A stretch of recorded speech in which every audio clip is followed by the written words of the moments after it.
Tonight on NAIT NewsWatch. We look at how local charities are struggling early this holiday season.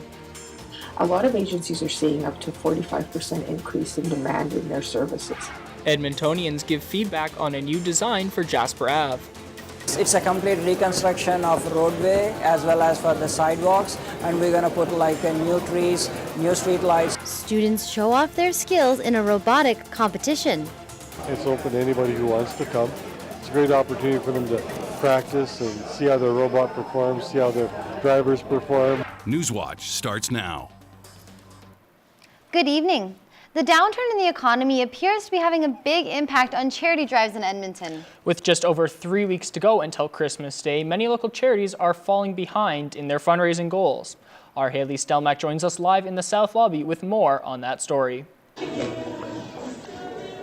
That's right. With the Christmas season approaching, many local charities are having a hard time bringing in donations like they have in previous years. Sorting through all the toys in these boxes and then packaging them to be sent off to kids this Christmas season is what 630 CHED Santa's Anonymous has been doing for 60 years. Although these boxes may look full, the charity is struggling with donations to fulfill children's wish lists this year. We only have about enough toys for just over 10,000 kids, and we're getting ready for over 25,000 kids. Not only are their donations down 30%, but their ask is up 30% as well from last year. A lot of this having to do with the downturn in the economy. A lot of people have moved from Edmonton and a lot of people have moved to Edmonton, so therefore the face of our people have changed here within the city, and with that, up goes the ask. At the Edmonton Christmas Bureau, volunteers are busy counting gift cards and donations. The Bureau prepares hampers for families in need. They're seeing a 45% increase in demand this year.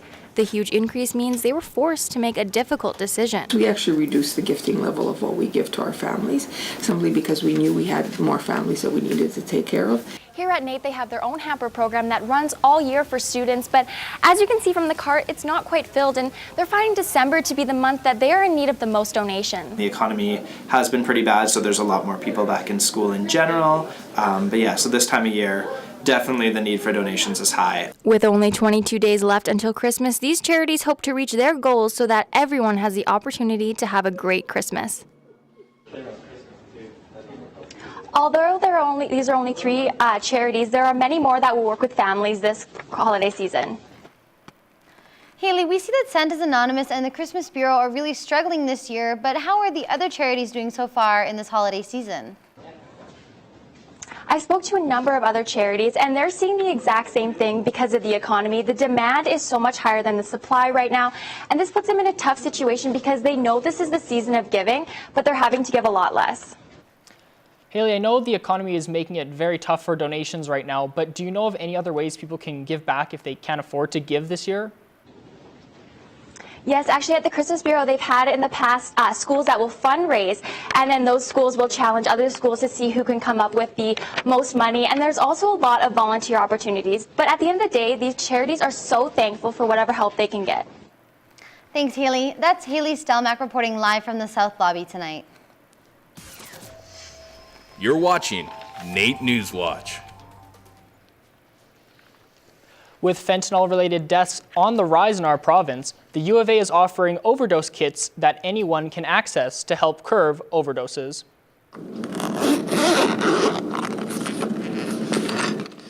The kit is slightly larger than your typical phone, but it could save a life. Inside are 2 vials of naloxone.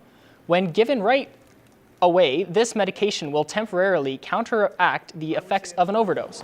The University Health Center has given out 11 kits since offering them on campus. It's important that people have the kits on hand if they're engaged in high-risk activities or illicit drug use, or whether they know friends or family that may use that. It's important that the kit is with them so that if an overdose occurs, they have timely access to the kit. Those who use the kits receive instructions on how to dispense the medication properly, and the kits are free of charge.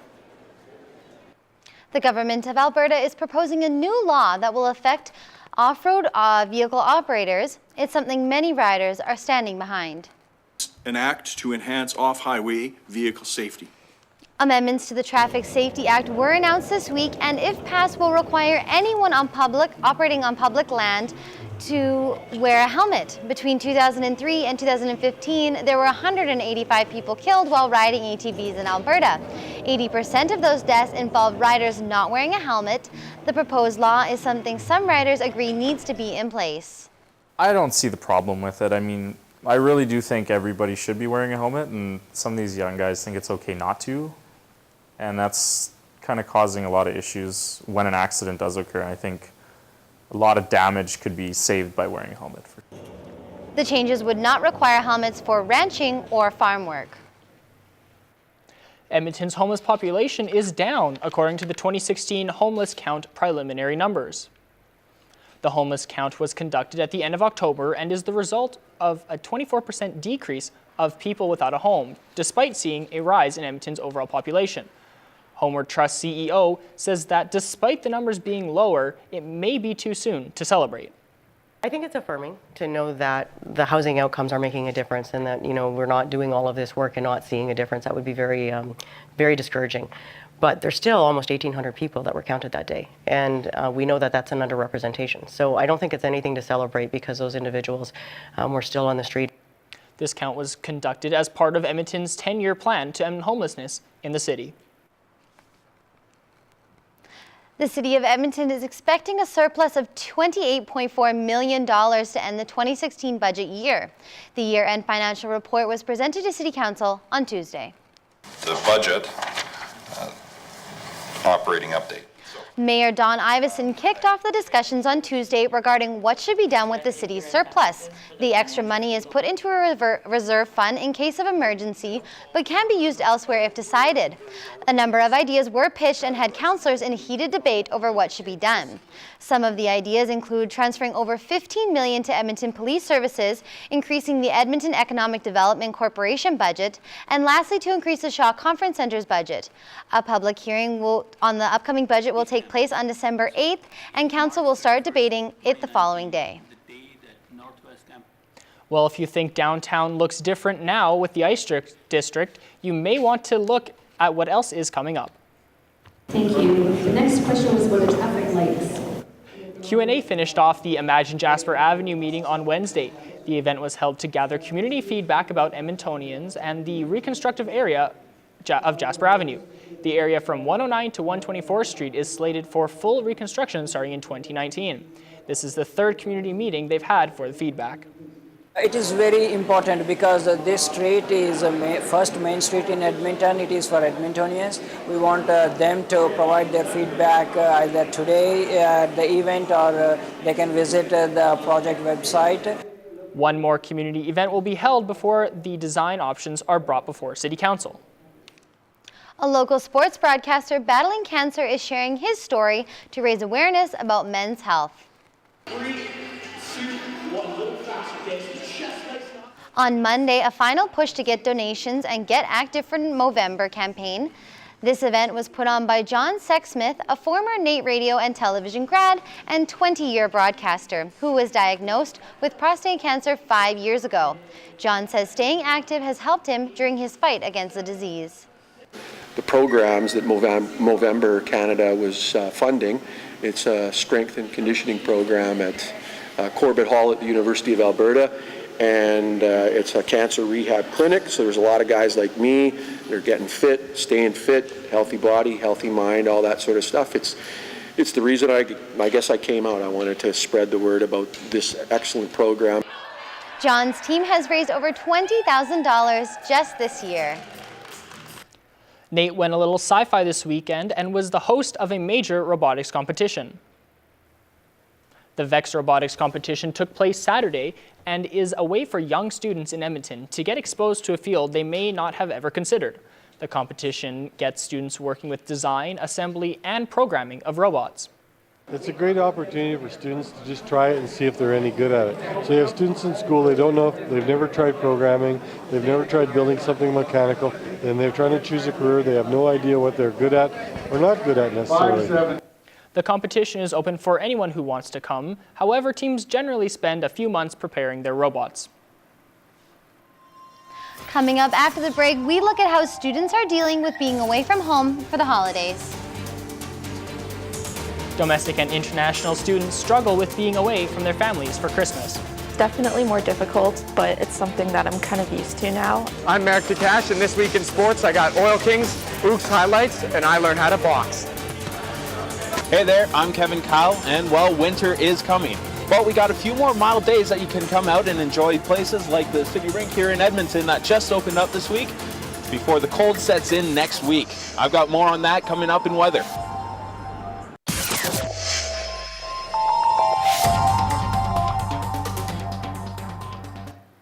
Well, we've had a fortunate November this year, hey Carter? Yeah, I've been really lucky for how mild the weather's been. I think we may be getting some cooler temperatures soon, though. Our Kevin Kyle has more.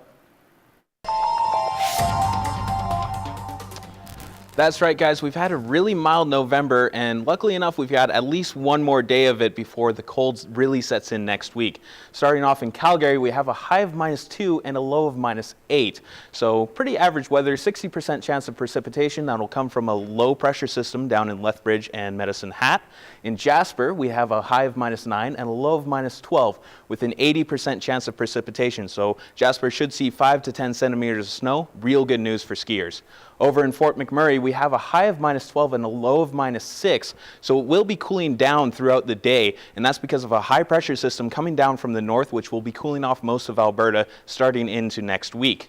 In Edmonton, we have a high of -3 and a low of -11 with a 60% chance of precipitation, so a little bit of snow for us tomorrow.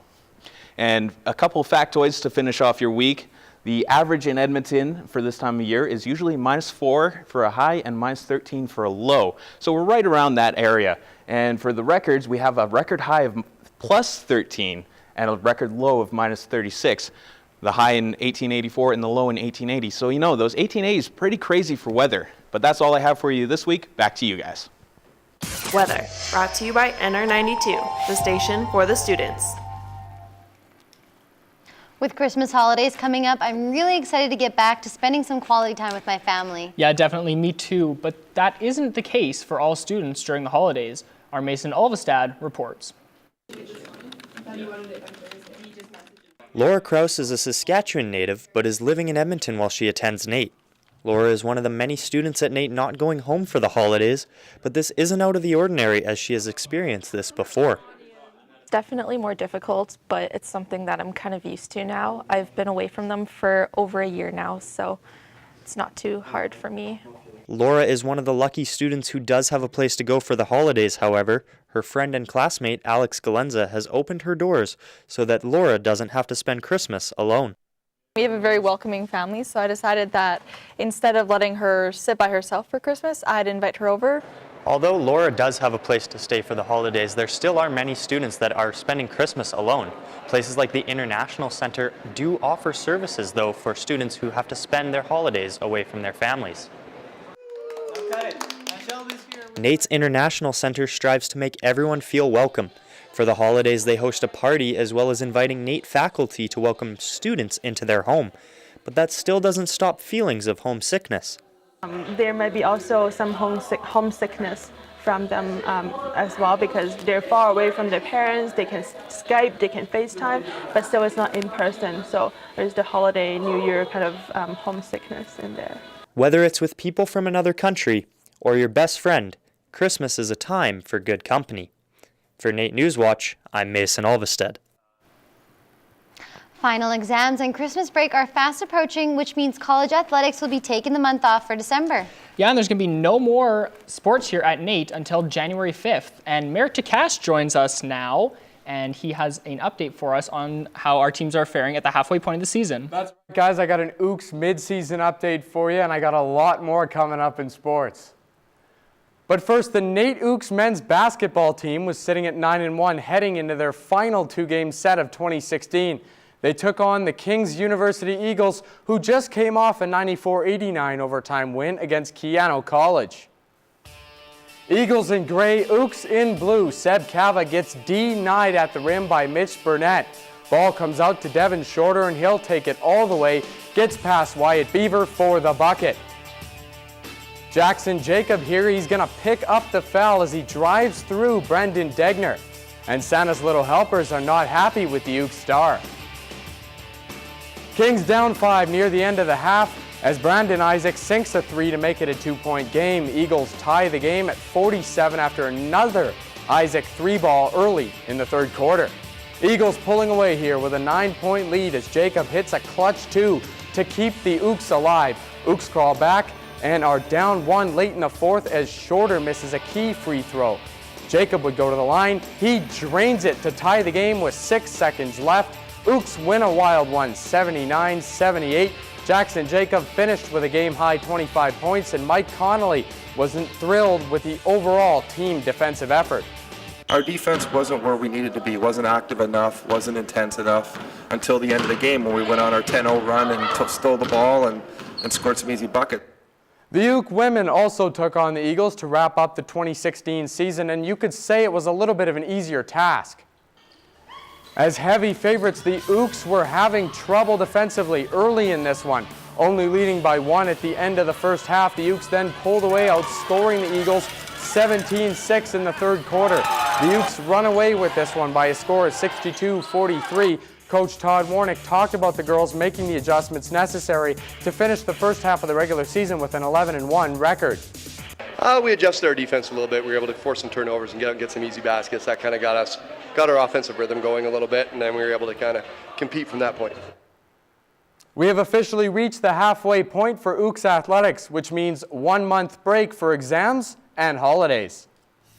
Here's a look at how our Ooks are faring heading into the break. Both basketball teams looking mighty strong, and all other NAIT teams are sitting comfortably in the standings. Before yesterday, the Edmonton Oil Kings haven't had a game at Rogers Place since November 16th. The team just got back from a grueling 7-game road trip that saw the Kings visit all 5 of the WHL's American teams. They hit the ice Wednesday after going 4-3 on their longest trip of the season and fought their way back into the WHL Eastern Conference playoff mix. Forward Tyler Robinson notched 9 points over the course of the trip, but is happy to be home.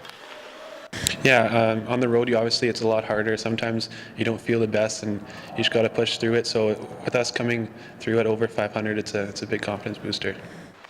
The Oil Kings are back home for a 6-game homestand. Their next game takes place Monday against the Lethbridge Hurricanes. Puck drop is at 7.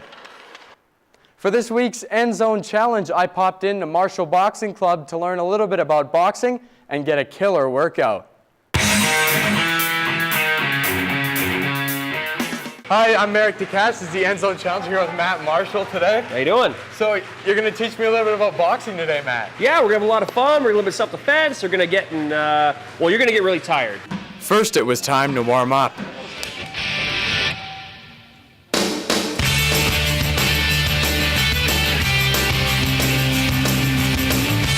After a half an hour of warm-up drills, I took to the mat to try out some technique.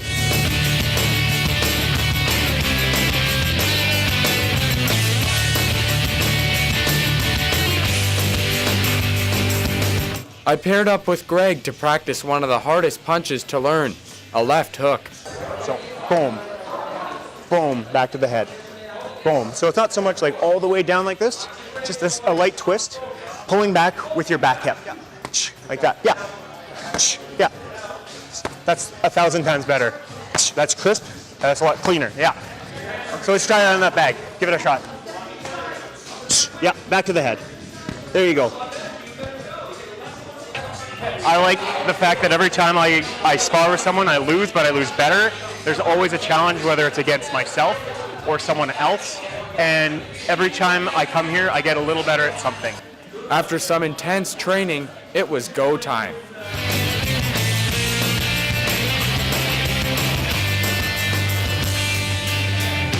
All right, we're at Marshall Boxing Gym. Thanks, Greg. No worries, man. This has been our End Zone Challenge. Merrick, I think you're quite a ways away from the pros right now. Yeah, and that workout really looked intense. Oh man, did I ever get a good workout, and so did my cameraman, Kevin Kyle. Thanks, guys. Coming up after the break, Carter and I head down to Santa's workshop. We spent some time helping to pack up some holiday cheer for Edmontonians. age group that we really need is 9 to 12 boys and girls, because that's a tough age for us to fill and we often lack. I'm Michael Vecchio, and coming up in entertainment, we take a look at Cirque du Soleil's Toric, inspired by James Cameron's Avatar. Then we visit the cast of Clara's Dream as they perform for the Stollery Children's Hospital. And we take a look at the latest holiday movie, Office Christmas Party. Stay tuned for more in entertainment. Hair services provided by Rock Salon and Spa. NAIT was recognized in the Best Bar None Awards, which honor bars that display the best in safety and quality.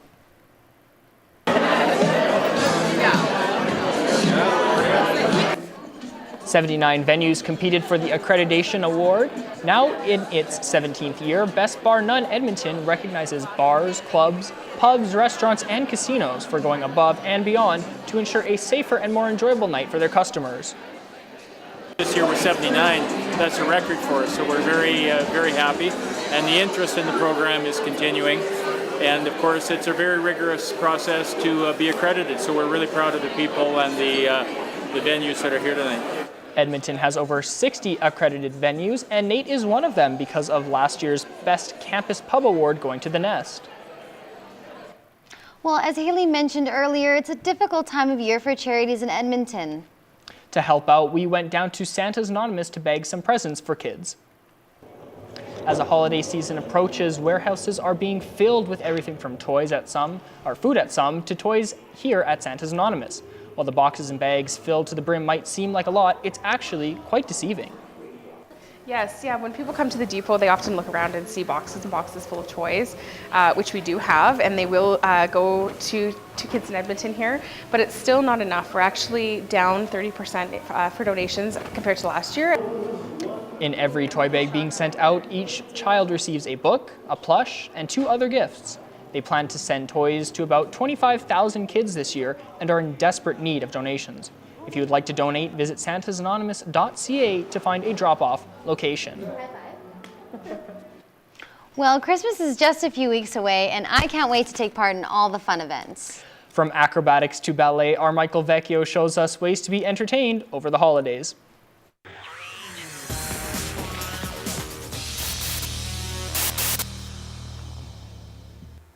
Well, let's start things off with the Cirque du Soleil and their latest production, Toric, The First Flight, which is set to take the stage and wow audiences at Rogers Place.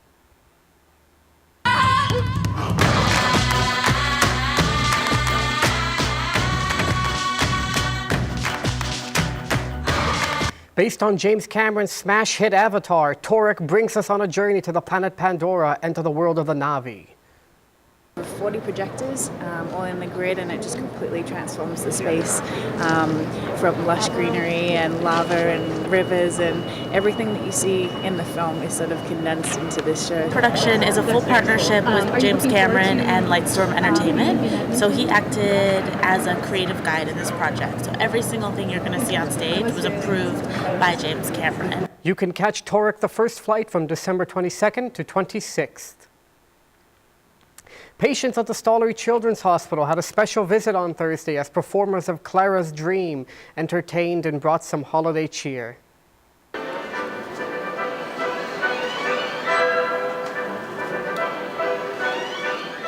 Clara's Dream is an adaptation of Tchaikovsky's ballet, The Nutcracker, but infused with Ukrainian dance and culture. Featuring ballet and folk dance, it's a celebration of the beloved Christmas classic.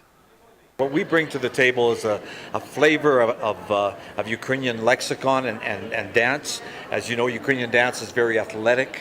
We try to put that energy and that high passion type of approach to every dance, and yet make a blend of character dance and classical together. You can see the colorful Clara's Dream from December 29th to 30th at the Jubilee Auditorium. And alongside Clara's Dream, there are plenty of events and festivities that you can take part in to make this Yuletide season merrier. Whether it's the bright lights, Christmas carols, or the sight of the big tree, there's no shortage of things to do. And here are just a few events for you and your family to enjoy together. From Candy Cane Lane to the classic Handel's Messiah, there's lots of fun and inspiration to be found this Christmas season.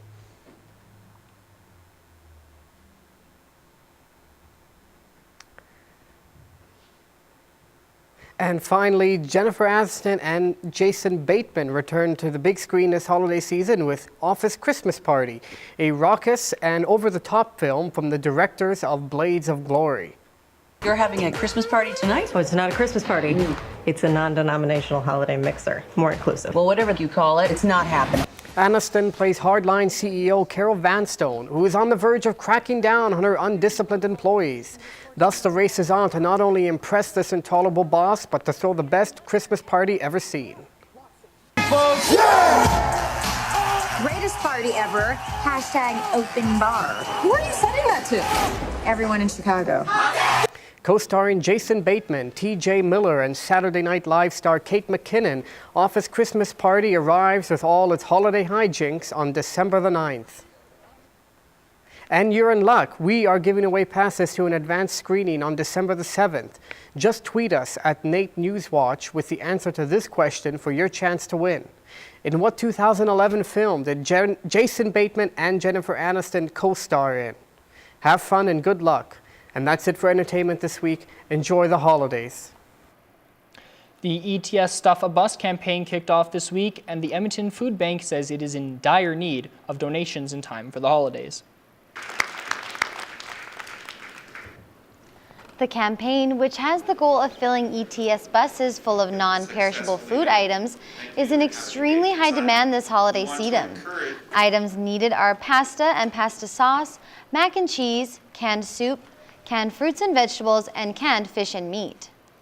And when we look at the food that came in over the last year and we compare in 2016, 8 out of the first 10 months of 2016, we actually gave out more food than we brought in.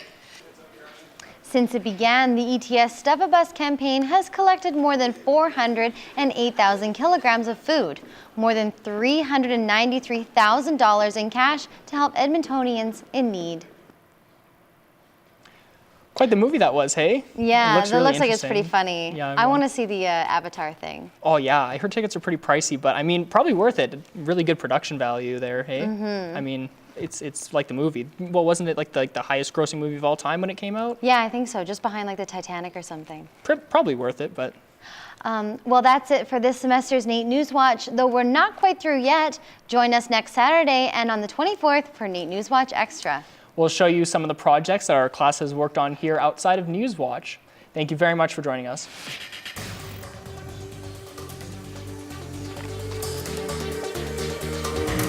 Well,